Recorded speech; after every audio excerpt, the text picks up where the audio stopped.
Imagine that you're traveling overseas and you decide to go through a travel agent to book and plan everything for you. I get it, you're busy, and they have the knowledge of the place you're going to, right? They know the best ways to get around, where to stay, what to see and do, the best restaurants and tours. The list goes on. And so you trust them. Their experience, their connections, and their knowledge. You trust them with your holiday or vacation experience and your hard earned money too. And what you're looking for is a luxurious and relaxing time away with a little sightseeing and a lot of pampering.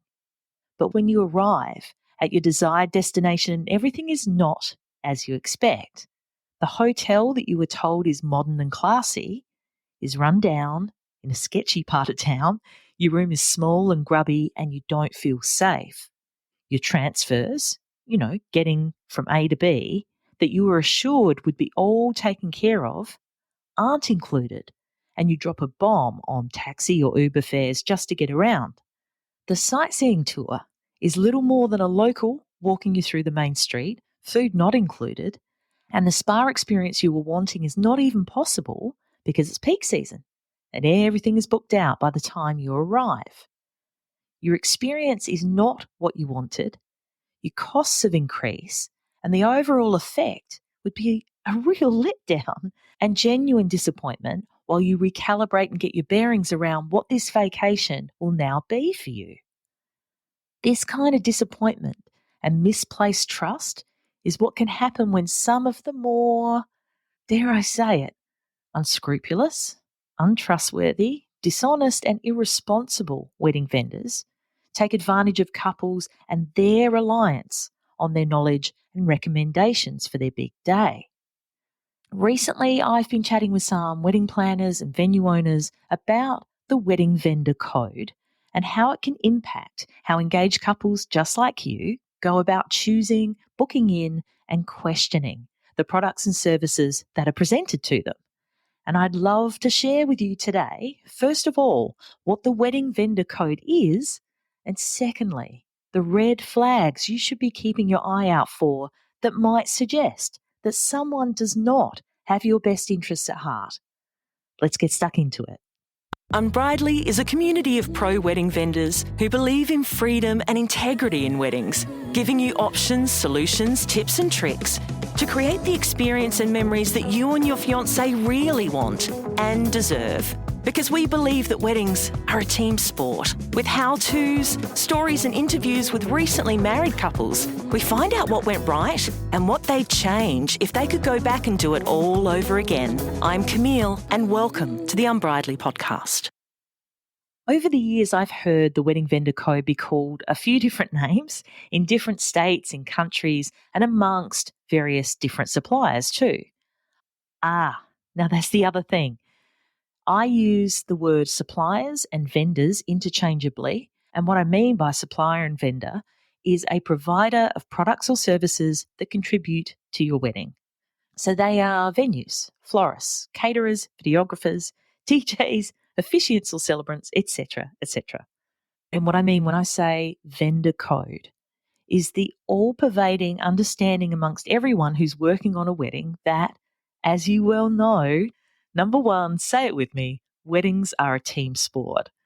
But in addition, number two, the best and most productive thing that the suppliers as a group can do, whether or not they like each other, have worked together before, work well together, or share the same beliefs, is to suck it all up and do what is best for the couple and their wedding day. And this can be seen in so many different micro interactions and exchanges, both in the lead up, on the day or days, and beyond. So the wedding vendor code might show up as a vendor standing by or standing up for someone else when they're not in the room. It might be a vendor helping out by giving a windsock for a microphone, those fluffy cats that go over a microphone on a blustery day when the musician really needs one.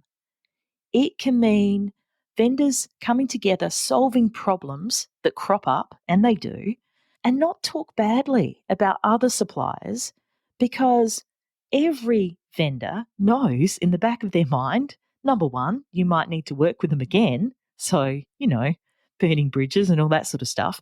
And number two, you're working for the same purpose, the success of your couple's wedding day. And that all sounds pretty good, right? The vendor code means that things get done, that everyone helps everyone else out, and it creates a better experience for the couple and their guests. Suppliers also generally love the feeling of teamwork and solidarity, and when they can make things happen together and create the impossible against the odds. For me personally, I get a real high after I get to work with others to fix problems. It's the best. And where you're living and where you're having your wedding, it might not even be talked about. It might not be even something that's verbally discussed. But the wedding vendor code exists on some level for your wedding vendors. And I want to teach you the 5 reasons why the vendor code can cause problems for you and what you can do about it. So the wedding vendor code, while its intention is to promote collaboration and professionalism amongst vendors, it can potentially cause issues for you, for your wedding and your budget due to, number one, limiting your options. Despite common misconceptions, vendors don't go into the job of providing a product or service for weddings, wanting to deliberately fleece engaged couples. But some take it too far. And some vendors may prioritize working with familiar colleagues, which is natural, of course. If you think about the work you do in the field you're in, when you've got an opportunity to do a project, it's instinct to want to work with those that you've worked with before. But this can be very limiting for you and your wedding if vendors prioritize working with familiar colleagues over exploring new and potentially better suited vendors for your needs. Generally and legally, restricting engaged couples to only work with certain vendors. So if you imagine a venue saying you can only have this caterer, you can only have this florist, it's not acceptable and generally unlawful. But they can, really restrict what your options are. And so the solution there is for you to actively research and interview, if you're able to, multiple vendors in each category to make sure you've got the best fit for what you want, your preferences, your budget. Make sure that, especially if a planner or a venue is saying, hey, you should work with this person, make sure you suss them out. Have a look at their background, have a look at their socials, see if their portfolio matches what it is that you're wanting. Recommendations can be great, or they can be heavily tainted with what the recommender is wanting to do and their personal agenda. Number 2, the wedding vendor code can, unfortunately, also perpetuate a lack of accountability. So some suppliers might overlook or downplay issues with fellow vendors to maintain harmony. You're never going to work with that photo booth provider again, but me as a celebrant might need to in the future. So when you're backing up your other vendor mates, it can mean that you discount issues with their performance or their delivery of their product or service, potentially resulting in subpar services or unresolved conflicts. And one way you can get around this is for you to clearly communicate your expectations with each one of your vendors and put plans in place for addressing any concerns or discrepancies that arise. Unfortunately, once you sign a contract with a vendor, it's not enough to shut your eyes, cross your fingers, and just hope that what they've promised contractually actually gets delivered. It's important that there are little checks along the way, little milestones that you're going, well, have they lived up to this part of the agreement so far? And if they haven't, there needs to be a nice open communication channel for you to go back and say, you promised this at this date. This hasn't happened yet. What are you going to do to rectify it? The worst thing is to get too far down the road, let too much time lapse before it's brought up, if it's brought up at all. it will reduce your choices in how to fix things further down the track. The third way that the wedding vendor code can negatively impact your wedding is by reduced innovation.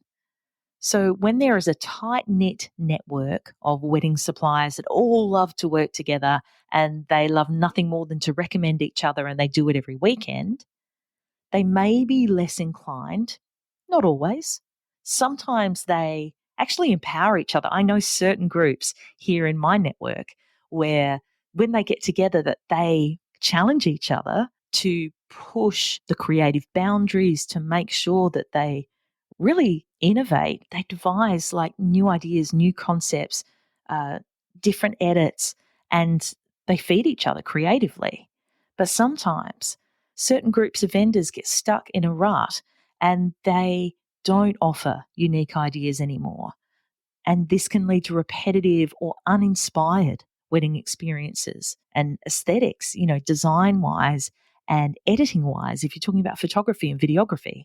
And so couples can encourage their vendors to think outside the box and incorporate personalized touches. That's a really great way to sort of push past I do this every weekend, we're going to do this, this, and then this. Sometimes those personalized touches can really help to form new neural pathways in your brain that take you in another direction. And it can make a wedding feel fresh and new and exciting for the couple, absolutely, for the vendors as well. And so it's a collaborative process there because, of course, at the end of the day, they want to reflect your individual style and preferences. And so that communication is absolutely key. Let's face facts. You've always been the planner and the organiser. And your fiance's eyes glaze over a little when you start talking about the details of your wedding day. But you really need someone to share this all with, to bounce ideas off, and someone who's not going to ruin the surprises, but also be supportive and maybe even offer a different perspective.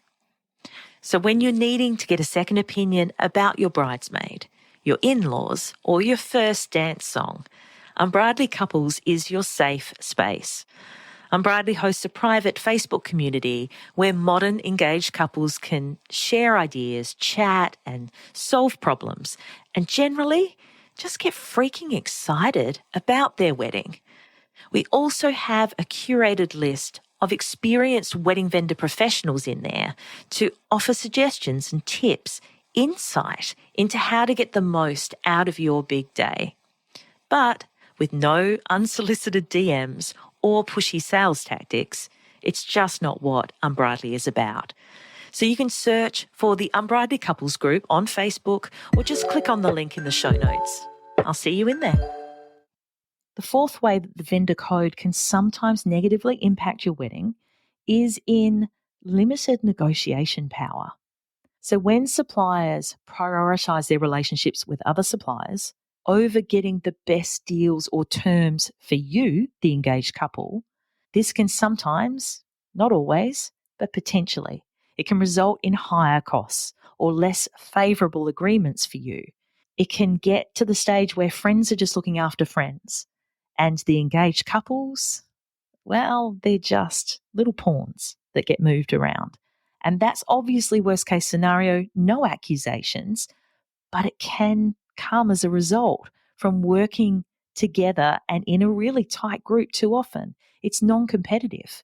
And so when couples advocate for themselves during negotiations, they seek multiple quotes to make sure they're receiving fair pricing and terms as well. You want to make sure that your contract looks after you because, of course, vendors and suppliers, they have contracts that work for them, which is, they're working for themselves. That makes perfect sense. That's why you need to go over them. That's why you need to really make sure you understand what is in your terms as an engaged couple. And if you have any questions, take them. Take them to your vendor and go, what does this mean? Does this mean I lose this payment, that payment if something goes wrong? Can you please explain it to me? So advocate for yourself. Make sure that when little red flags are going up for you, that you don't just ignore them. It is better to speak up. It might just be an email that you send through and go, can you correct me here? Or can you enlighten me? Can you let me know what this means? Is this extra payment included in the package?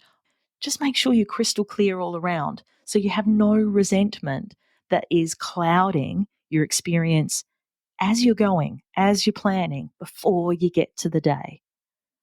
And the fifth way that the wedding vendor code can sometimes impact your wedding negatively is when it comes down to potential conflicts of interest. So, my interest as a wedding celebrant is in continuing to be a wedding celebrant, have my services, favorably reviewed, have people like what I do, have relationships with other suppliers so I can continue doing my job.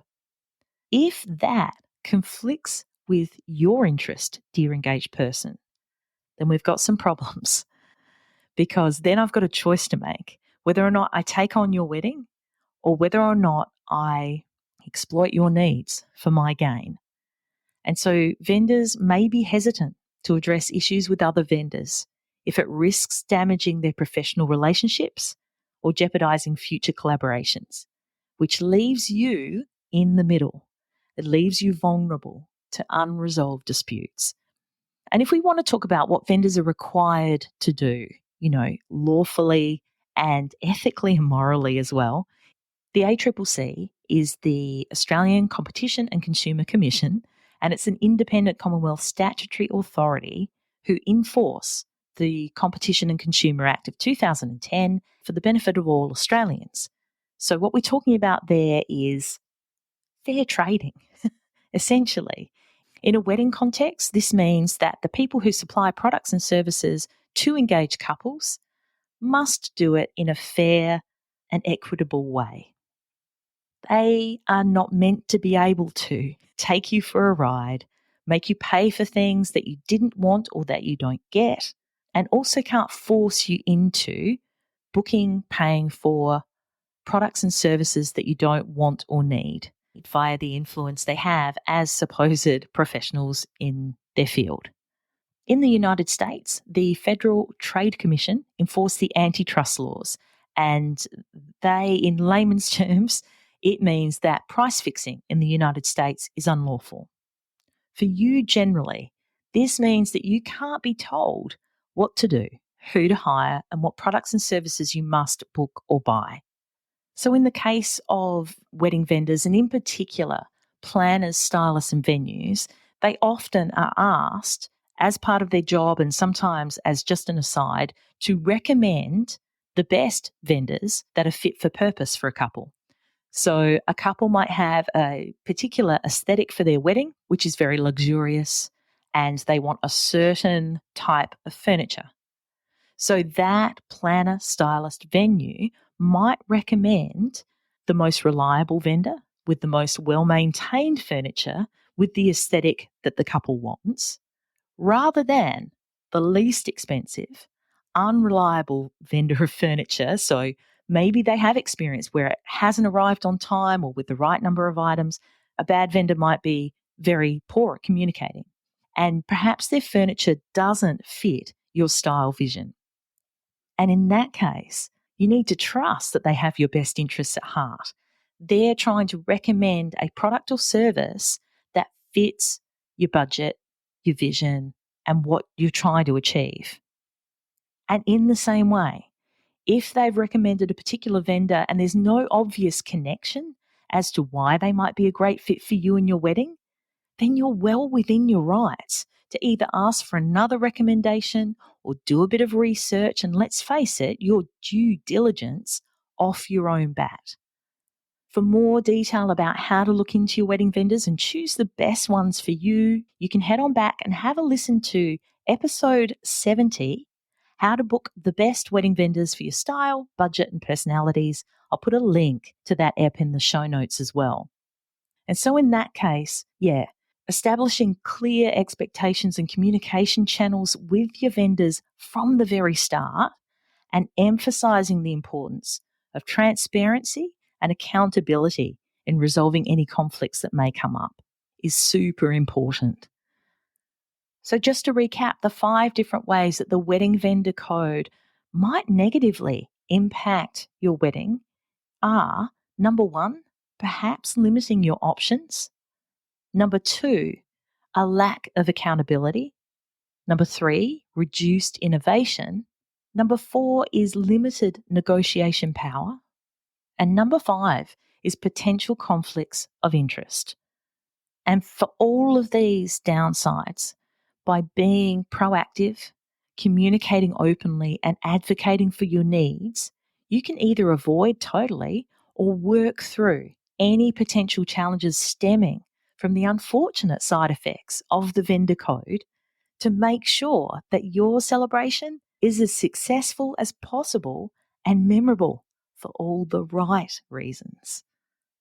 And I'd love to hear about your experiences with the wedding vendor code. I'm hoping that there will be some wonderful positive experiences. I know for myself personally, working with bunches of vendors on wedding days that have really wild weather, and we've had to, against all odds, pull together and create something out of nothing, has been some of the most memorable working days of my life and has really brought us all together, which is beautiful. So I'm hoping to hear some of those stories. And if you have some negative stories as well, please let me know. You can DM me on Instagram @Unbridely, and I'll chat with you real soon. That about wraps it up for this episode of the Unbridely podcast. For the links and resources we mentioned, please head to the show notes. And if you love the show, please review and subscribe on the podcast platform you're on now so you don't miss out on a single episode. Thanks so much for listening. And remember, weddings are a team sport. Catch you soon.